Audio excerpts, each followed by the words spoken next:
la Lune, celui où elle traverse en montant, on l'appelle Rahu en sanskrit. Et le nœud sud de la Lune, on l'appelle Ketu. Vous avez remarqué qu'en astrologie védique, on n'utilise pas Uranus, Neptune et Pluton, qui sont habituellement des planètes de l'astrologie occidentale, par exemple. Parce que l'astrologie védique considère que ces planètes ne sont pas créées par le Soleil. Toutes les autres le sont.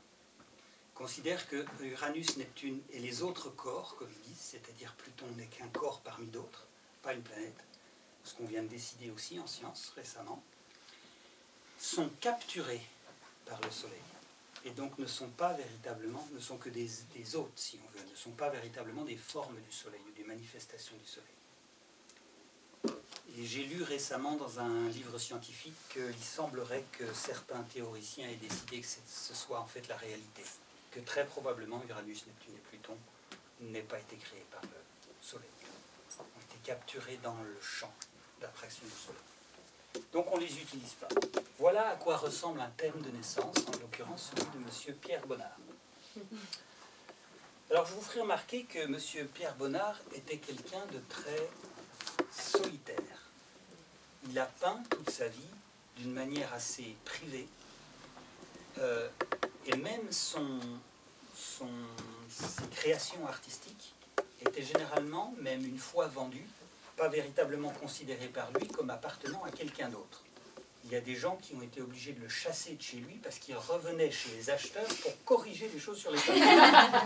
Donc ça vient de ce qui se passe dans l'ascendant là. L'ascendant, c'est très personnel, c'est vraiment comment il est fait.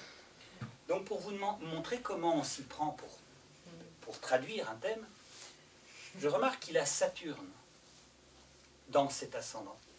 Donc une disposition très personnelle le rend solitaire. Mais il se trouve que c'est en balance. Quand Saturne est en balance, on dit, ça c'est une des connaissances de l'astrologie, on dit que Saturne est exalté. C'est-à-dire qu'il fonctionne à un très haut niveau. Autrement dit, la solitude de M. Bonnard était particulièrement créative, on est bien d'accord. Et elle était créative d'une manière artistique parce que la balance a un maître, chaque signe a un maître, une des planètes du système solaire. À votre avis, c'est quoi le maître de la balance, puisque c'est M. Bonnard? Saturne? Non. Ça aurait pu, dans la logique de ce que je disais, je comprends ce que vous dites. Mais c'en est un autre. On en a parlé tout à l'heure, et en rapport avec Bonnard, c'est évident. C'est Vénus, la planète de l'art. Ascendant. Vous comprenez, c'est ce qui le représente le mieux. Pour ceux qui connaissent bien Bonnard, vous savez quelle finesse, quel raffinement il y a dans sa peinture. La couleur, la subtilité, la douceur des scènes, et surtout la présence de ce modèle féminin, quasiment toujours répété, comme Vénus sortant des eaux. C'est sa copine, à Bonnard, qui sort de la baignoire. Vous voyez? Donc elle est peinte comme ça, quoi, justement. Donc on voit, de manière très simple finalement, pour vous rappeler à quel point c'est simple l'astrologie, des réalités de la vie de la personne qui sont déjà inscrites ici. Donc l'exaltation de Saturne, ça veut dire à fonctionnant à son plus haut niveau, la solitude, le côté solitaire de sa personnalité, a permis une création artistique particulièrement raffinée, parce qu'il avait Saturne exalté en balance dans son signe ascendant. Voilà un bon exemple d'interprétation. Monsieur Bonnard, je ne vais pas aller plus loin parce que je crois qu'on a déjà pris assez de temps, et si vous voulez poser des questions, allez-y.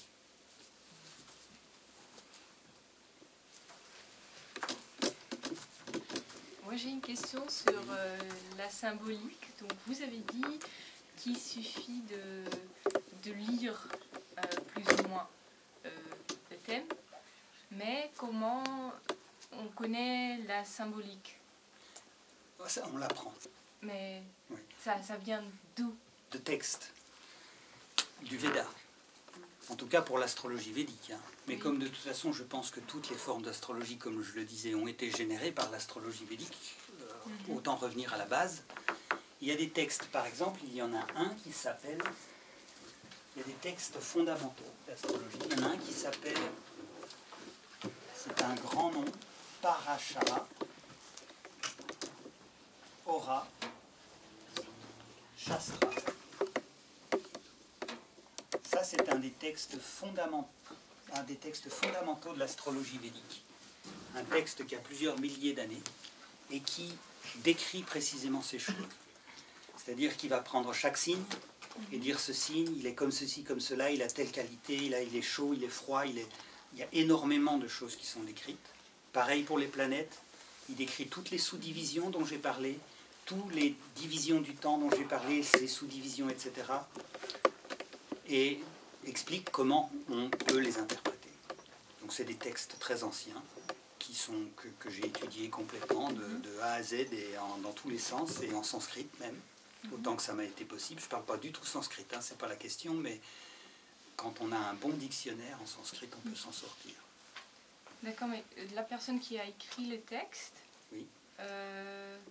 Comment cette personne-là a établi le lien entre... La personne qui a écrit ce texte, oui. C'est Brahman. On est bien d'accord si on a tout compris oui, là dans l'histoire. Oui, donc ça veut dire que personne n'a écrit le texte. On est typiquement dans une situation semblable à celle qu'on voit dans toute spiritualité, où il est dit que le texte fondateur de cette spiritualité n'est pas créé par l'humain, par un esprit individuel. Okay. Il est révélé. Donc on pourrait dire, si on le regarde sous un angle individuel, qu'il a été cognisé, qu'il est dans la nature, qu'il est dans la réalité des choses, qu'il a suffi simplement de l'interpréter, qu'un sage, étant conscient de la totalité, l'interprète en mots. Parashara, c'est le nom de ce fameux sage. D'accord. Le titre, Parashara Ora Shastra, veut littéralement dire, en gros, la sagesse astrologique de Parashara. Ok, il y a eu des visions, je ne sais pas. Voilà, on peut dire ça comme ça si vous voulez, par vision directe, ou par intuition d'ailleurs, puisqu'on en parlait tout à l'heure. Ça va? Oui. Oui, je me demandais où vous êtes, avec qui vous êtes formé vous vous êtes formé tout seul ou... Non, je ne me suis pas formé tout seul. C'est un peu une longue histoire, mais pour la faire simple, au début je me suis formé tout seul, c'est-à-dire que j'ai appris l'astrologie occidentale, celle qui m'était accessible par des livres en librairie. Et puis j'ai rencontré une personne qui m'a, sachant que je m'intéressais à l'astrologie, qui m'a offert le Parashara Ora Shastra, qui m'a totalement fasciné. J'ai donc pris connaissance de ça, et pour faire simple, les circonstances m'ont amené à devenir assistant d'astrologue védique indien. Je l'ai été donc pendant quelques années, pas à temps complet, simplement à l'occasion quand je pouvais être avec eux, et j'ai surtout appris de ces personnes-là. Et puis à un moment donné aussi, pour ajouter à tout ça, j'ai fait un cours en Suisse qui avait été organisé par des astrologues indiens, un cours intense pendant très peu de mois, mais où on était sur le boulot 7 jours par semaine pendant plusieurs mois. Donc je pense que c'était assez...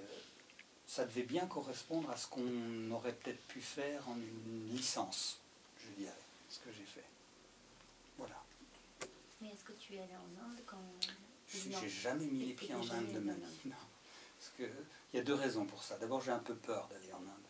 Je suis obligé de dire parce que j'ai l'impression que je sais pas, si je monte dans un taxi, ça va être une catastrophe ou je sais pas quoi, mais tu me diras peut-être que c'est peut-être pas si dangereux que ça.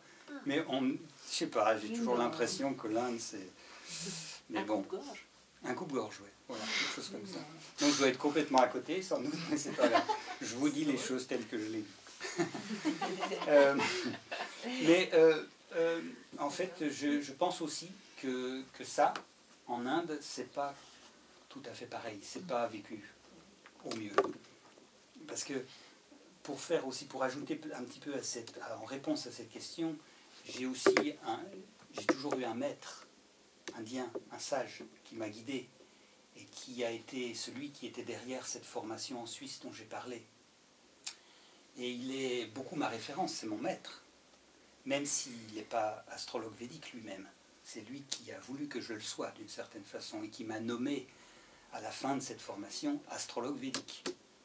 Donc celui-là, pour moi, il n'est pas comme les Indiens en général, c'est-à-dire que son approche du Veda, etc., est très pure, est très vécue. Et lui-même s'écarte un peu de l'Inde, s'écartait un peu de l'Inde, et vivait ailleurs qu'en Inde parce qu'il estimait qu'en Inde, il y avait vraiment beaucoup de travail pour revenir à la réalité védique et à un vrai respect du Veda, une vraie compréhension du Veda. Donc moi, l'Inde, je l'ai surtout suivi à travers lui, et j'ai surtout compris à travers lui